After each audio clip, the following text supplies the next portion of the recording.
अस्सलामुअलैकुम, क्या हाल है जी सबका। आई होप सब खैरियत से होंगे। अल्हम्दुलिल्लाह मैं भी ठीक हूँ। और जी अपना व्लॉग स्टार्ट करती हूँ सुबह के ही टाइम से। और देखें कितना जो है ना वो अच्छा मौसम हुआ हुआ है, बारिश हो रही है और सर्दी दोबारा से आ गई है।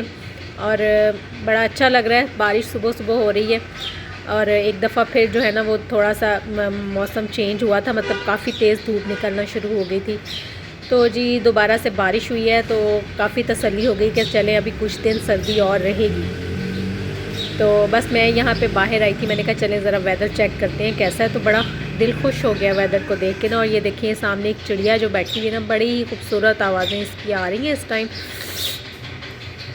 और ये देखें बारिश जो है ना वो हल्की हल्की सी हुए जा रही है। तो गाइस आज है मेरा फाइनल पेपर और मेरा यूनिफॉर्म गीला हो गया था बारिश की वजह से। इस वजह से मैं इन कपड़ों में जा रही हूँ। और देखो अभी भी हल्की बारिश हो रही है। एंड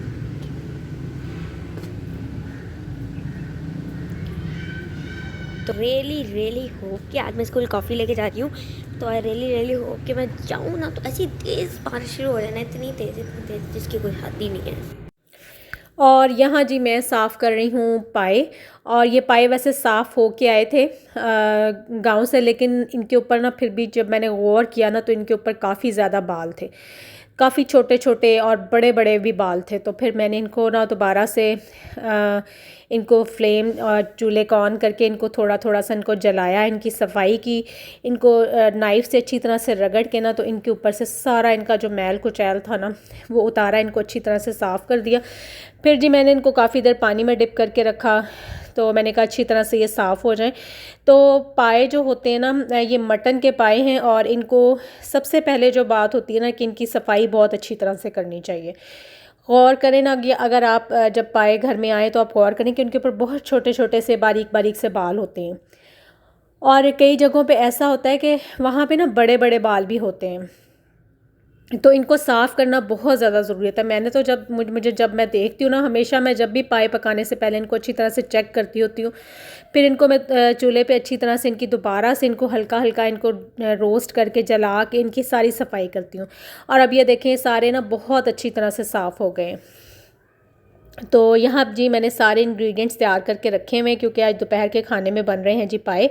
और साथ साथ मैं अपनी चाय भी इंजॉय कर रही हूँ, चाय भी पी रही हूँ और साथ साथ जी अब पाए बनाने का जो काम है ना वो शुरू करती हूँ।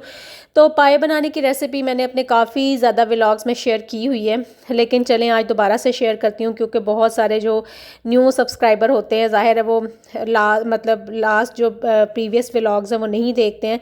तो इसलिए दोबारा से अब मैं शेयर कर रही हूँ। मैंने जी लिया है ऑयल, हाफ़ कप मैंने ऑयल लिया है। और इसमें जी मैंने डाला है एक सिनेमन स्टिक डाली है, सिर्फ एक ही डाली है बस। और एक जी मीडियम साइज़ प्याज है, उसको मैंने इस तरह से लच्छों में बारीक बारीक काट लिया है। जब प्याज ब्राउन हुआ तो मैंने इसमें डाल दिए हैं जी पाए सारे। इस तरह से पाए डाल दिए मैंने सारे। कुकर जो है वो मेरा छोटा है क्योंकि मेरा बड़ा वाला जो मेरे पास बड़ा कुकर नहीं है, ये मीडियम साइज़ कुकर है। तो इसी में फिर मुझे ना मैं पकाती हूँ, अपनी कुकिंग करती हूँ। वैसे तो बाकी सब चीज़ों के लिए ठीक होता है लेकिन पायों के लिए छोटा पड़ जाता है। तो खैर जी प्याज ब्राउन हुआ, मैंने पाए डाल दिए इनको। फिर मैंने ना कुछ देर इनको प्याज के साथ इनको अच्छी तरह से इनकी भुनाई की पायों की। फिर इसमें मैंने लहसुन अदरक का पेस्ट डाला, उनके साथ मैंने इनकी भुनाई की। फिर इसके बाद अब मैं डाल रही हूँ जी फ्रेश कूटा हुआ जो धनिया होता है ना वो मैंने इसमें डाला है। और साथ में मैं ये डाल रही हूँ जिसमें टोमेटो पेस्ट, ये 5 चम्मच जो खाने के बड़े चम्मच होते हैं ये वो हैं। और ये पेस्ट के यानी पेस्ट के 5 चम्मच हैं। तो खैर मैंने ये सारी चीज़ें डाल दी हैं। पहले मैंने प्याज को ब्राउन किया, उसके साथ फिर मैंने पाए कोई मतलब आप कह लें कि 10 मिनट मैंने प्याज के साथ पायों की अच्छी तरह से भुनाई की। फिर इसमें मैंने लहसुन अदरक का पेस्ट डाला, फिर मैंने 10 मिनट फिर इनके साथ अच्छी तरह से इनकी भुनाई की। अब जी मैंने डाल दिया है इसमें टोमेटो पेस्ट और फ्रेश कुटा हुआ धनिया, ये मैं डाल के तो दोबारा से अब मैं ना इनको फिर से इनकी अच्छी तरह से ना भुनाई करूँगी। भुनाई करने का तरीका ये होता है कि आपने बहुत तेज़ आंच पे इनकी भुनाई नहीं करनी होती, आपने बिल्कुल चूल्हे का फ्लेम जो है ना वो लो कर देना है और इनको बस आपने ना थोड़ी थोड़ी देर के बाद हिलाते रहना, इनकी भुनाई करते रहना। तो यहाँ जी ये मैंने सारे इंग्रेडिएंट्स इसमें ऐड कर दिए हैं जिसमें है जी रेड चिली पाउडर, धनिया पाउडर और हल्दी। बस ये 3 चीज़ें मैंने डाली हैं इसमें। और ये 3 चीज़ें डाल के और फिर अब दोबारा से इनको अच्छी तरह से मिक्स कर लेना है और अच्छी तरह से यानी मसाला सारा जो है ना वो इवन हो जाए। तो अब ये देखिए पाए जो है ना काफ़ी हद तक भुन चुके हैं। जब ये भुन जाते हैं ना तो ये थोड़ा थोड़ा सा ना जैसे साइज़ इनका जैसे पहले बड़े थे तो अब थोड़ा थोड़ा छोटे श्रिंक होना शुरू हो जाते हैं। ये इनकी निशानी होती है। इसमें से स्मेल बिल्कुल ख़त्म हो जाती है जब आप अच्छी तरह से इनकी भुनाई कर लेते हैं। तो फिर जी मैंने इसमें अब ऐड करना शुरू किया है पानी। पानी आपको पता है कि पायों को गलाने के लिए पानी बहुत ज़्यादा चाहिए होता है। बहुत ज़्यादा से मतलब ये नहीं है कि आपने 2-3 लीटर भर के डाल देना है। तो अब जैसा कि ये मेरा मीडियम साइज़ कुकर है ना, तो मैं इसको जहाँ तक ये कुकर के स्क्रूज़ नज़र आ रहे हैं ना, पेच नज़र आ रहे हैं, वहाँ तक मैं इसमें पानी डालूँगी और इसको मैं प्रेशर लगा के इसको बंद कर दूँगी। तो इसमें कह लें कि इसमें ना 5 ग्लास जो है वो भर के मैंने पानी के डाले हैं और मैंने अब इसको कर दिया है बंद। और इसको फिर मैंने बंद करने के बाद इसको 20-25 मिनट मैंने इसको प्रेशर लगाया है, खूब पकाया है। इसके बाद ये देखिए इस तरह से इस शक्ल में आ गए हैं। तो फिर इसके बाद जी मैंने दोबारा से इसके नीचे चूल्हा ऑन कर दिया था और कुकर का ढक्कन हटा दिया था और फिर मैंने इसको मीडियम आँच पे पकाया था। थोड़ा सा पानी और ऐड किया था। तो जब आप देखें कि पायों की जो ऊपर से स्किन है ना वो अलग होना शुरू हो जाए, तो आप समझ जाएं कि आपके पाए जो है ना वो तैयार हो गए हैं। और शोरबे में जब स्टिकीनेस आ जाए ना तो आप समझें आपके पाए जो है ना वो तैयार हो गए हैं। तो खैर जी यहाँ पे पाए मैंने तैयार कर लिए थे और यहाँ पे जी आप दोबारा जो है ना वो नेक्स्ट रेसिपी की तरफ आती हूँ। जैसा कि आपको पता है कि मेरी लास्ट जो वीडियो थी वो रमज़ान प्रेपरेशन के बारे में थी और यहाँ पे जी फिर यहाँ पे भी रमज़ान प्रेपरेशन ही चल रही है। यहाँ पे मैं बनाने लगी हूँ जी पराठे, फ्रोज़न पराठे। उसके लिए मैंने 6 कप मैदा लिया है, 1.5 टीस्पून जो है वो नमक का लिया है और 6 टेबल स्पून ही मैंने इसमें डाला है जी कुकिंग ऑयल, यानी 1 कप मैदा के हिसाब से 1 चम्मच मैंने कुकिंग ऑयल का डाला है। तो पहले इन सब चीज़ों को मिक्स कर लेना है। फिर इसके बाद मैंने नीम गर्म दूध लिया है 1 प्याली, उसके साथ मैंने इसको मैदे को अच्छी तरह से वेट किया है। और वेट करने के बाद जब मैदा सारा इकट्ठा होना शुरू हो गया तो फिर जी मैंने इसको अब मैं गूंद रही हूँ पानी के साथ। इसमें आपने थोड़ा थोड़ा करके पानी ऐड करते जाना है, बहुत ज़्यादा पानी एकदम से नहीं डालना है। मतलब नीडिंग का असूल ही ये होता है कि आप थोड़ा थोड़ा करके पानी ऐड करें और अगर ज़्यादा डाल लेंगे तो वो फिर ज़्यादा जो होता है ना सॉफ्ट हो जाएगा, फिर ये बहुत ज़्यादा जो होती है मुश्किल होती है। तो खैर जी यहाँ पे मैंने मैदा जो है ना वो तैयार कर लिया है, मेरी अच्छी तरह से इसकी नीडिंग हो गई है, मैंने कर लिया, इसको गूंद लिया है। और अब मैं इसके ऊपर लगा रही हूँ जी ऑयल, और काफ़ी ज़्यादा मतलब इसको 2-3 दफ़ा मैंने इसके ऊपर ऑयल लगाया है, हाथों पे अच्छा खासा ऑयल लेके ना मैंने इसके ऊपर लगा दिया। और अब इसको देंगे जी कुछ टाइम के लिए रेस्ट मैंने दिया है जी इसको तकरीबन 2 घंटे का। 2 घंटे के लिए मैंने इसको छोड़ दिया था। और अब दोबारा आ जाते हैं इसके प्रोसेस की तरफ। तो यहाँ पे जी फ्रोज़न पराठों के लिए जो है ना वो मैं तैयार कर रही हूँ, उसके अंदर जो पराठे के अंदर लगाने के लिए ये मैंने लिया है घी, डालडा का जो घी होता है वो लिया है। और अब इसमें मैं ऐड करूँगी जी ये छोटे जो स्पून होते हैं 2 टीस्पून्स जो है वो मैंने मैदा ऐड किया है। मैदा ऐड कर लें या कॉर्नफ्लोर ऐड कर लें। तो इसको इस तरह से अच्छी तरह से दोनों चीज़ों को मिक्स करके इनकी पेस्ट बनानी है।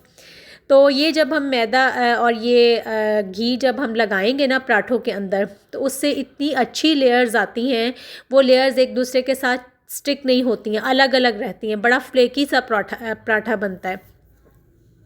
तो यहाँ पे जी बस ये फिर मैंने ये पेस्ट तैयार कर ली है और अब इससे हम बनाएंगे जी पराठे। तो पराठे आप जो है वो मैदे से भी बना सकते हैं और गंदम के आटे से भी बना सकते हैं और दोनों चीज़ों को मिक्स करके भी बना सकते हैं। यानी मैंने 6 कप मैदा लिया है तो आप इस तरह से रेशो भी कर सकते हैं कि 3 कप मैदा ले लें और 3 कप गंदम का आटा ले लें। तो लेकिन मेरे बच्चों को जो है ना वो मैदे वाले पराठे ज़्यादा अच्छे लगते हैं लेयर्स में, तो इसलिए फिर मैं ये वाले बना के रख रही हूँ फ्रोज़न पराठे। तो यहाँ जी मैंने सारे जो है ना वो बॉल्स बना लिए हैं, पेड़े बना के रख लिए हैं। सारे तो नहीं, अभी कुछ आटा बचा हुआ है। तो इस तरह से अब देखते हैं जी पराठे जो है ना वो बनाना शुरू कर रही हूँ मैं। तो एक सबसे पहले मैंने बॉल ली है, उसको इस तरह से, सबको पता ही है कि रोटी इस तरह से बना लेनी है। और उसके बाद जी अब इसमें जो है ना वो इसकी लेयर्स वगैरह डालने के लिए लेयर्स डालते हैं। यहाँ पे जो मैंने ये पेस्ट बना के रखा हुआ है ना घी का और मैदे का, ये इस तरह से इसके ऊपर लगाना है, अच्छी तरह से इसको फैला लेना है अच्छी तरह से। तो इसका फ़ायदा ये होगा घी लगाने का कि जब पराठा हम बनाएंगे ना तो हमें बहुत ज़्यादा एक्स्ट्रा इसके ऊपर जो बाद में घी या ऑयल लगाते हैं ना वो भी नहीं लगाना पड़ेगा, बहुत ही कम लगाना पड़ेगा। तो पराठे बना के रखने से भी ना बहुत ज़्यादा जो है वो सहूलत हो जाती है और बड़ी आसानी रहती है। सहरी में आप निकालें, बच्चे ख़ुद भी बना सकते हैं, बस आपने इसको निकाल के तवे पे ही रखना था। जैसे हम फ्रोज़न पराठा बाज़ार से लेके आते हैं बिल्कुल वैसा ही होता है ये भी। तो यहाँ जी मैं बना रही हूँ, सबसे पहले जो पराठा बना रही हूँ ना वो मसाला पराठा बना रही हूँ। तो इसके लिए क्या किया है जी, मैंने कुटी हुई जो है वो सबसे पहले चिली फ्लेक्स इसके ऊपर डाले हैं और अब मैं डाल रही हूँ जी इसके ऊपर फ्रेश धनिया कटा हुआ और थोड़ा सा जो है ना वो बारीक बारीक कटा हुआ प्याज है वो मैं इसमें डालूँगी। प्याज ज़्यादा नहीं डालूँगी, बस थोड़ा सा ही, बहुत थोड़ा सा इसमें मैं प्याज जो है ना वो डाल रही हूँ। तो बस अब इसको जी करते हैं बंद। इसकी लेयर्स जो है ना वो अब बनाने के लिए इसको पहले क्या करना है कि अच्छी तरह से ना इसको ऐसे हाथ की मदद से ऊपर से प्रेस कर लेना ताकि ये सारी चीज़ें जो है ना वो इसके साथ अच्छी तरह से स्टिक हो जाए। फिर जी मैंने इसको चारों साइड से फोल्ड करके इसको इस तरह से स्क्वायर शेप इसकी बना ली है और इसके बाद जी वो मेरा पराठा जो था ना वो जल्दी से पहुंच गया था तवे पे और तवे पे पहुंचने के बाद वो पक के और जल्दी से वो पेट में भी चला गया था। वो इतना मुझे टाइम ही नहीं मिला कि मैं उसको कैमरा के सामने दिखा सकती। तो चले नेक्स्ट पराठा बनाती हूँ, फिर मैं आपको दिखाती हूँ। यहाँ जी मैंने दोबारा से जो है ना वो रोटी तैयार कर ली है। उसी प्रोसेस से इसके ऊपर मैंने थोड़ा सा नमक डाल दिया है। नमक ज़्यादा नहीं डालना क्योंकि आटा गूंथते हुए पहले भी नमक डाला हुआ है।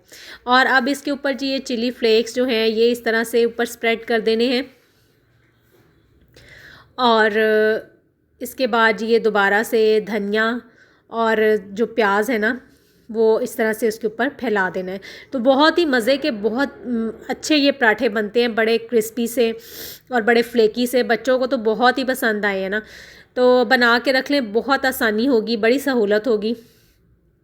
तो मैंने तो बना के रखने शुरू कर दिए हैं। कुछ आज बना रही हूँ, कुछ कल बनाऊँगी। इस तरह से 2-3 दिन में काफ़ी ज़्यादा जो है ना वो पराठे बना के रख लूँगी और सहरी के टाइम फिर बहुत ज़्यादा सहूलत हो जाएगी, बड़ी आसानी हो जाती है। तो यहाँ जी ये देखें, बस फिर दोबारा से मैंने वैसा ही किया है, हाथ की मदद से इसको अच्छी तरह से ऊपर से प्रेस कर लेना है और ताकि ये सारी चीज़ें जो है ना वो अच्छी तरह से रोटी के साथ स्टिक हो जाएं।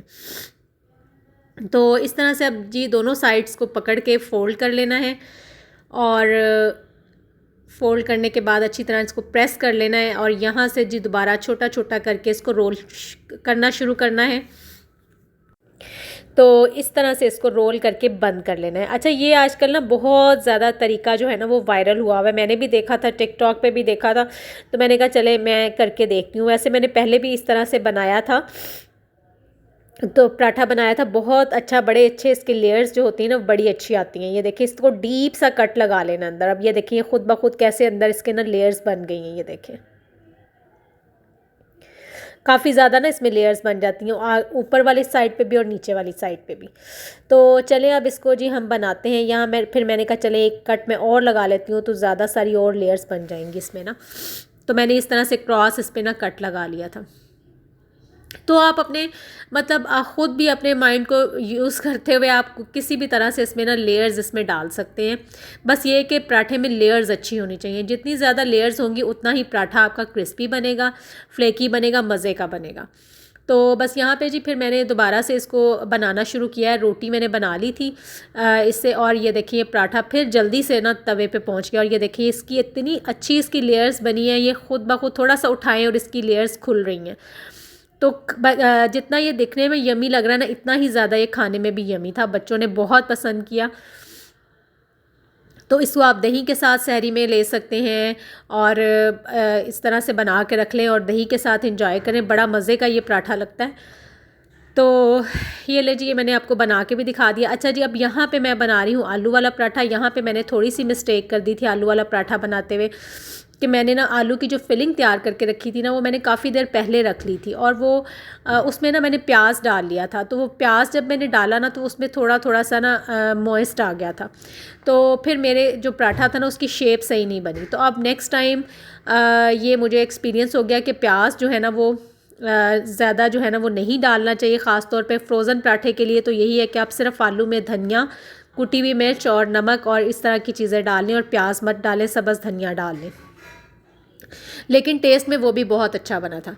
तो अब यहाँ पे जी दोबारा से फिर एक और तरीके से मैंने इसकी लेयर्स डाली हैं। ये भी बहुत ही इसकी शानदार, बड़ी अच्छी इसकी लेयर्स बनी थी। ये देखें, यहाँ पे मैंने फिर इसको तैयार कर लिया पराठे को। अब मैं साथ साथ जो है ना, पहले 2-3 पराठे तो मेरे सीधे ही तवे पर गए थे, और अब मैं साथ जो भी जितने पराठे बना रही हूँ ना, मैं इनको प्लास्टिक शीट पे रख के, तो इनके ऊपर ये देखें, इस तरह से मैंने प्लास्टिक शीट को पहले ग्रीस कर लिया था ऑयल से, और ये देखिए मैंने दोबारा इसके ऊपर अब मैं डाला है। शीट को आपने ऑयल ज़रूर लगाना है, और इसके ऊपर जब पराठा तैयार हो जाए तो इसके ऊपर भी ऑयल आपने लगाना है।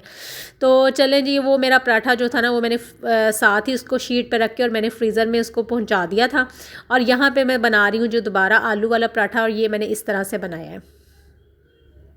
आलू को मैंने लगा के स्प्रेड करके, और फिर मैंने इस तरह से रोल बना के, और ये इस तरह से इसके मैंने वो बना लिए हैं, इसको रोल कर लिया, और ये देखें ये बन गया है। तो ये जो थोड़ा सा मेरे से मिस्टेक हो गई है ना, तो आप लोग ये मत कीजिएगा, जब आलू की फिलिंग बनाएं तो आप उसमें प्याज मत डालें। जितनी ज़्यादा आलू की फिलिंग ड्राई होगी ना, उतने ही ज़्यादा आपका पराठा जो है ना वो अच्छा बनेगा। तो ये देखें जी, ये आलू वाला पराठा भी बन गया है। तो जी नेक्स्ट जो है ना, वो नेक्स्ट इस तरह से बन रहा है, इसको कट लगा के और इस तरह से कोन शेप में। इसके भी बहुत, इस कोन शेप वाला जो पराठा होता है ना, इसकी भी लेयर्स बहुत अच्छी आती हैं। तो जितने आप डिफरेंट तरीके यूज़ कर सकते हैं ना, आप कर लें, और बस ये ख्याल रखें कि जितने ज़्यादा लेयर्स इसमें होंगी उतनी ही ज़्यादा पराठा क्रिस्पी बनेगा, मज़े का बनेगा। तो बस ये जी है, पराठे बना के मैंने तो रख लिए हैं, रखना शुरू कर दिए हैं। तो आप भी जल्दी जल्दी जो है ना वो रमज़ान की अब तैयारियां शुरू कर लें, प्रेपरेशन शुरू कर लें, क्योंकि अब तो बहुत कम दिन रह गए हैं। ये देखें, मैंने दोबारा से इसके ऊपर पहले प्लास्टिक शीट पे मैंने ऑयल लगाया था, फिर मैंने अब पराठे के ऊपर ऑयल लगा दिया, और इस तरह से इसके ऊपर दोबारा से शीट रख देनी है, और इसके ऊपर जो है ना वो एक और पराठा रख देना है। तो ये तो है जी, अगर आप ये काम करके रख लेंगे बहुत आसानी होगी, बड़ी सहूलत होगी, बच्चे ख़ुद भी सहरी में ये काम कर सकते हैं। तो चलें जी, उसके बाद फिर मैंने सारी जो था ना अपना किचन समेट लिया, वाइंड अप कर लिया, और ये नेक्स्ट डे के क्लिप्स हैं, मैं आपको दिखाती हूँ जो मैंने तैयारी करके रखी है। ये मेरे जो चटनी के क्यूब्स थे, ये भी सही अच्छी तरह से फ्रीज़ हो गए थे। इनको भी मैंने इस तरह से ज़िप लॉक बैग में, इसमें मैंने छोटे बैग में डाल लिया है। सारी चीज़ों को मैंने डाल लिया है, और ये लेमन जूस है, ये भी मैंने निकाल के फ्रीज़ किया हुआ था, और ये जिंजर पेस्ट है, इसके भी मैंने क्यूब्स बना लिए हैं, फ्रीज़ हो गया है ये भी। और ये है जी गार्लिक पेस्ट है, और गार्लिक पेस्ट मेरा कम बना था, तो अभी मैं ये और बना के रखूँगी। तो ये सारी चीज़ें रमज़ान में अगर हम करके रख लें, हमारी ये बेसिक जो है वो प्रेपरेशंस अगर हम करके रख लें तो बहुत ही सहूलत हो जाती है। ये सारी चीज़ें अगर आप कर लें तो खाना बनाना तो बहुत ईजी हो जाता है। बस आपने चीज़ें निकाली और सारी जो है ना वो आपके पास हर चीज़ रेडी होगी, तो आप इजीली खाना जो है ना वो बना सकेंगे। तो देखें रमज़ान में कितना टाइम हमारा सेव होगा। ये सब अगर काम हम करके रख लें तो हमारा कितना ज़्यादा टाइम जो है ना वो सेव होगा। तो जी आज जो गला है ना वो बहुत ही ज़्यादा ख़राब है, फ्लू भी हुआ हुआ है और बोलना भी बहुत मुश्किल हुआ हुआ है। तो खैर ये देखिए, ये सारे काम जो हैं वो मेरे तो कंप्लीट हो गए हैं, लेकिन अभी ये चीज़ें जो है ना वो कम है रमज़ान के लिए। ज़ाहिर है माशाल्लाह पूरा महीना होता है और रमज़ान में कुकिंग जो होती है ना वो थोड़ी ज़्यादा ही होती है।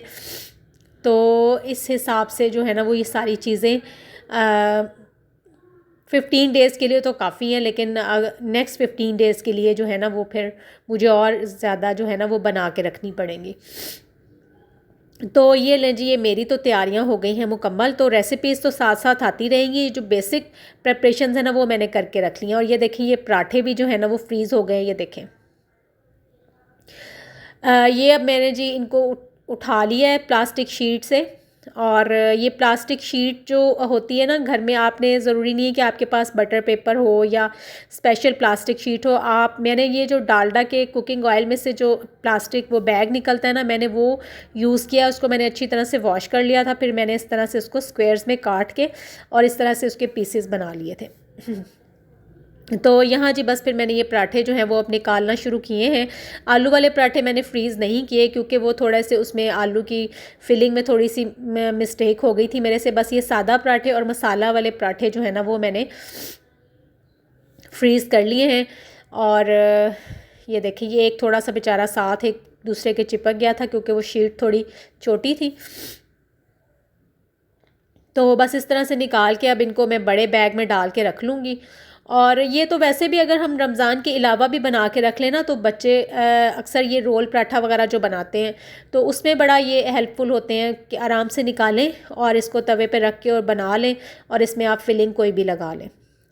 तो ये जी मैंने काम कर लिया है। और ये मेरे पास एक बैग रखा हुआ था, ये टोर्टिला रैप वाला। तो इस तरह से जो भी चीज़ें मुझे यूज़फुल लगती हैं ना, उनको मैं संभाल के रख लेती होती हूँ, फिर वो किसी ना किसी टाइम पे काम आ जाती हैं। तो अब यहाँ पे ये जो पराठे हैं ना, सारे इस तरह से मैंने इस बैग में मैं डाल रही हूँ, और इसको भी ऊपर से, फिर इसकी भी ज़िप है आगे से, ये बंद हो जाएगा तो ये पराठे आराम से इसमें सेव हो जाएंगे। तो चले जी, आप भी जल्दी से इतनी देर में वीडियो को लाइक कर दें और शेयर कर दें, और अभी तक जिन लोगों ने चैनल को सब्सक्राइब नहीं किया, जल्दी से चैनल को भी सब्सक्राइब कर लीजिए ताकि और मज़े मज़े की वीडियोस आपको देखने के लिए मिलें। और रमज़ान की रेसिपीज़ तो साथ साथ आती रहेंगी। तो अभी तो प्रिपरेशंस जो है वो चल रही हैं। तो ये देखें, ये जी सारी तैयारी हो गई। और ये बेसन भी जो मैंने तैयार करके रखा हुआ, ये भी बड़ी ही यूज़फुल चीज़ है। ये काम तो ज़रूर करके रखिएगा आप, इससे भी बहुत पकोड़े बनाना तो बिल्कुल आसान काम हो जाता है। तो ये देखें जी, शाम का टाइम है और मौसम इतना खूबसूरत हुआ हुआ है, इतना मज़े का, इतने आसमान पे इतने कलर्स नज़र आ रहे हैं, इतना ये प्यारा इस टाइम मुझे लग रहा है ना। मगरिब के बाद का टाइम है, स्ट्रीट लाइट्स ऑन हुई हुई हैं और आसमान पे ना एक अजीब, मतलब बड़े प्यारे प्यारे से कलर्स आ रहे हैं। कहीं बादल हैं, कहीं बिल्कुल वाइट है, कहीं डार्क ग्रे है। तो बस ये अल्लाह ताला की कुदरत है। सुभान अल्लाह, मेरे तो बेख्तियार मुंह से निकला कि देखें इस साइड पे कैसा कलर है आसमान का और दूसरी साइड पे कैसा है। तो ये सब अल्लाह ताला की कुदरत के करिश्मे हैं जो हम देखते हैं माशाल्लाह। और ये जी इसके बाद मौसम अच्छा था, फिर जलेबियाँ आ गई। तो जलेबियाँ तो फिर ज़बरदस्त जो होती है ना, गर्मा गर्म जलेबी और अमरती आई हैं। तो मैं तो इंजॉय करूँगी चाय के साथ। तो आपसे चाहती हूँ इजाज़त, अपनी दुआ में याद रखें। अल्लाह हाफ़िज़।